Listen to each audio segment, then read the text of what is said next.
नमस्कार. सिटीच्या दुर्गाच्या या एपिसोडमध्ये तुमचं खूप खूप स्वागत. महिलांना खूप जवळची एखादी गोष्ट असते ती म्हणजे स्किन केअर, आणि याच विषयी आज आपण बोलणार आहोत. माझ्यासोबत एक्सपर्ट डॉक्टर वैशाली नाहाटा आहेत, ज्या स्वतः डर्मॅटोलॉजिस्ट आहे आणि गेल्या कित्येक वर्षांपासून आपल्या नाशकात प्रॅक्टिस करतात. सगळ्यात पहिले तर तुम्हाला नवरात्रीच्या खूप खूप शुभेच्छा मॅम.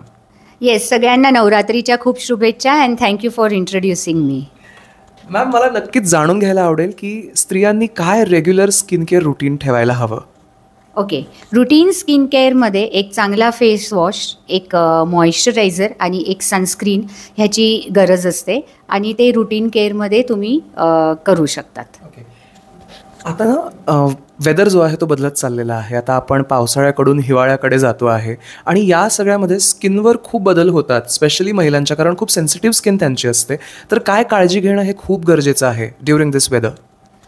ओके, ड्युरिंग दिस वेदर एक फेस वॉश जो माइल्ड असतो, आणि आता जे फेस वॉश येतात ते pH बॅलन्स्ड म्हणजे स्किनच्या pH बरोबर मॅच करणारे असतात.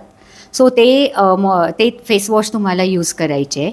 एक चांगलं मॉइश्चरायझर जे खूप फेसवर स्टिकी नाही आहे पण स्किनला मॉइश्चर पण करतं. असं रेग्युलरली जेव्हा पण तुम्ही फेस वॉश करता त्याच्यानंतर मॉइश्चर हे लावलं गेलं पाहिजे, मॉइश्चरायझर. सो हे जरुरी आहे रुटीन, इवन हिवाळ्यात पण स्किन केअरसाठी. आणि सनस्क्रीन किती महत्त्वाचं आहे? खरंच गरजेचं आहे का की उगाचच फॅड आहे हे? ओके, सनस्क्रीन गरजेचा आहे पण त्याची लावण्याची एक पद्धत आहे विशिष्ट. जर तुम्ही तो सनस्क्रीन त्याप्रमाणे लावला तर त्याचं SPF तुम्हाला 50 मिळतो स्किनवर, आणि ते तुम्हाला 98% स्किनपासून सनरेजपासून प्रोटेक्ट करतं. कारण मॅक्झिमम गोष्टी ज्या स्किनवर घडतात त्या सन एक्सपोजरने असतात. सो जे लोक बाहेर असतात, ज्यांना बाहेरचं रुटीन आहे, त्यांना बाहेर जाणं गरजेचं आहे, अशा सगळ्यांनीच सनस्क्रीन वापरलं पाहिजे ज्याचं सन प्रोटेक्शन फॅक्टर 50 आहे आणि चांगल्या कंपनीचा. इन द सेन्स सगळे सनस्क्रीन फार्मा लॅबमध्ये टेस्टेड नसतात, त्यांचे सगळ्यांचेच सन प्रोटेक्शन फॅक्टर 50 लिहिलेलं असतं पण बऱ्याचदा ते नाही असतं. सो ती काळजी घ्यायची आहे सनस्क्रीन चूज करताना की त्याचं सन प्रोटेक्शन फॅक्टर 50+ आहे आणि चांगल्या लॅबमध्ये ते टेस्टेड आहे. असं सनस्क्रीन रेग्युलरली यूज करणं गरजेचं आहे. महिलांच्या बाबतीत लाईफस्टाईल किती महत्त्वाचं आहे स्किन हेल्थसाठी? लाईफस्टाईल इम्पॉर्टंट आहे. आणि अजून एक गोष्ट रिगार्डिंग सनस्क्रीन, एस्पेशली जे स्कार्फ किंवा स्ट्रोल्स किंवा आता पुरुषही रुमाल बांधतात, that is supposedly a best sunscreen. So मी नेहमी सांगत असते की rather than applying use a physical barrier, जे सनस्क्रीन म्हणून उपयोगी होतं. आणि आता तुमच्या प्रश्नाकडे वळूया की लाईफस्टाईलमध्ये हेल्दी लाईफस्टाईल असणं इम्पॉर्टंट आहे. जसं की थोडी एक्सरसाइज, रोज व्यायाम पाहिजे. जेवणामध्ये पालेभाज्या आणि फळं हे स्किनला फ्रेश ठेवतात. आणि पाणी रफली 12 ते 14 ग्लास रोज प्यायलाच पाहिजे, ज्याने बॉडीतले किंवा इवन स्किनमधले टॉक्सिन्स निघून जाऊन आणि एक फ्रेशनेस स्किनवर येतं. ओके, आणि आता dos and don'ts about the skin health.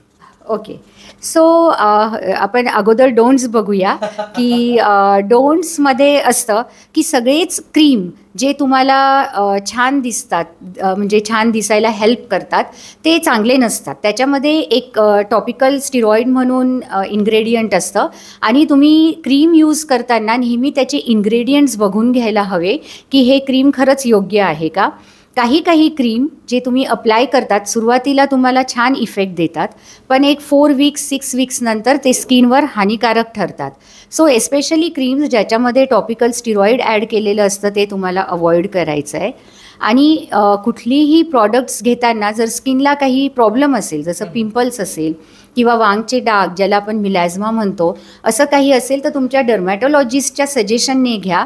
Directly विकत घेऊ नका, कारण की त्याच्याने नेहमीच फायदा नाही होऊ शकत. आणि थर्ड थिंग की तुम्ही जेव्हा काही यूज करता स्किनला किंवा काही प्रोसिजर्स करतात स्किनवर, तेव्हा केअरफुल राहणं गरजेचं आहे, कारण स्किन तुमची खराब न होता चांगली होणं जास्त गरजेचं आहे. हे डोंट्स आहे. आणि डूजमध्ये रेग्युलर मी जसं सांगितलं, गुड फेस वॉश, मॉइश्चरायझर आणि सनस्क्रीन एवढं डूजमध्ये रेग्युलरली रिक्वायर्ड असतं. मॅम, टोनर बाकी सगळ्या गोष्टी इतक्या महत्त्वाच्या नसतात का? नाही, टोनर म्हणजे बेसिकली ज्यांना रोजच मेकअप करायला लागतं आणि त्यांना मेकअप रिमूव्ह करायला लागतं त्यांनी टोनर वापरलेलं ठीक आहे. बट अदरवाईज रेग्युलरली टोनिंग किंवा खूप चांगलं क्लेन्झिंग करायला पाहिजे स्किनचं असं काहीच नाही. Naturally we have pores on our skin आणि आपली स्किन नॅचरली पण क्लीन होत असते. एक मेकॅनिझम देवानेही आपल्याला दिलं आहे स्किनसाठी. एवढी केअर करायची गरज नसते आयडियली. स्वतः डर्मॅटोलॉजिस्ट मॅम हे सांगतात की खूप जास्ती केअर करायची गरज नाही, त्यामुळे या गोष्टीला अगदी सिरियसली घ्या. पण त्याचबरोबर मेकअप याविषयी मला नक्कीच बोलायचं आहे, कारण महिलांच्या अगदी जिव्हाळ्याचा विषय आहे. मेकअप लावताना काढताना काय महत्त्वाची काळजी घेणं गरजेचं आहे सगळ्या महिलांना? येस, सो एकदम रुटीन मेकअप गरजेचं नसतं. बेसिकली एक रेग्युलर तुमच्या स्किनला टोन मॅच, स्किनच्या टोनला मॅच होईल असं फाउंडेशन किंवा आता BB क्रीम्स पण अवेलेबल आहे ते आणि कॉम्पॅक्ट पावडर एवढं इनफ असतं. त्याच्या पुढे जाऊन खूप सारे जे आय मेकअप्स आहे, खूप सारे ब्लशेस आहे. बऱ्याचदा मेकअपमध्ये heavy metals like lead, selenium हे ॲड केलेलं असतं which is not good for health. अगदीच तुम्ही खूप वर्षानुवर्ष ते करत राहिले तर कधीतरी ते स्किनमध्ये ॲब्झॉर्ब होऊन बॉडीमध्ये आणि काही कॅन्सरस कंडिशन पण होऊ शकतात. सो एकदम डेली मेकअपची आवश्यकता नसते किंवा डेली मेकअप करू नये खूप हेवी. अँड तुम्ही जेव्हा ब्रँड्स बाय करतात मेकअपचे तेव्हा ब्रँड शुड बी गुड. त्याच्यातले इन्ग्रेडियंट्स तुमच्या स्किनला त्रासदायक नाही ठरले पाहिजे ही तुम्हाला काळजी घ्यायची आहे. सो चांगल्या ब्रँड्सचे मेकअपच्या गोष्टी विकत घेणं हे जास्त गरजेचं आहे. मॅम, काही मिथ बस्ट करायचे आहेत मला. मला सांगा, चेहऱ्यावर कोकोनट ऑइल लावणं हे योग्य आहे की अयोग्य? अयोग्य आहे. चेहऱ्यावर आपण बरेचदा आलं किसून काही जण लावतात पिंपल्स घालवण्यासाठी, योग्य की अयोग्य? अयोग्य आहे. बरं, कुकुंबर लावणं चेहऱ्यावर म्हणजे स्पेशली डोळ्यांवर बऱ्याच जणी लावतात, ते योग्य की अयोग्य? ते ठीक आहे because it gives a soothing effect. त्याच्याने नुकसान काही नाही आहे. महिन्यातून साधारण किती फेशियल्स करायला हवेत? Okay, facial should be once in 6 months. बापरे. येस, एवढ्या routinely facial should not be done. त्याच्याने ॲक्ने किंवा पिंपल्स किंवा ब्लॅक हेड्स, व्हाईट हेड्स, तुमचे पोर्स ब्लॉक होतात. So facials are not required so frequently. बेसन आणि याचं सगळं पीठ लावून लोक बरेच लावतात चेहऱ्याला, ते योग्य की अयोग्य? ते again once in 3 months, once in 6 months is okay. नाहीतर बेसनच्या पिठाने स्किन खूप ड्राय होते.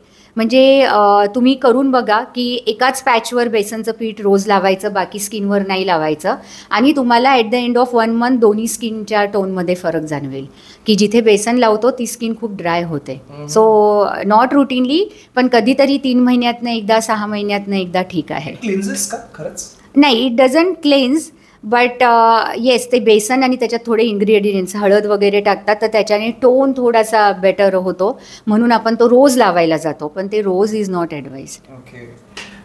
आता हा खरं तर फॅड नाही आहे इतका, पण मला हे विचारायला नक्कीच आवडेल की ब्रायटर स्किन आपण ते बघतो, फारच त्याचं ॲडव्हर्टिजमेंट लोकांनी केलेलं आहे. चांगल्या स्किनसाठी एक काय मेसेज तुम्ही द्याल, last message? Okay, so brighter is not, I don't think की ब्रायटर म्हणजे यू आर गुड. बेसिकली नितळ त्वचा असणं, ज्या त्वचेवर तुमचे सगळेच फेसचे एक्सप्रेशन्स दिसत आहेत.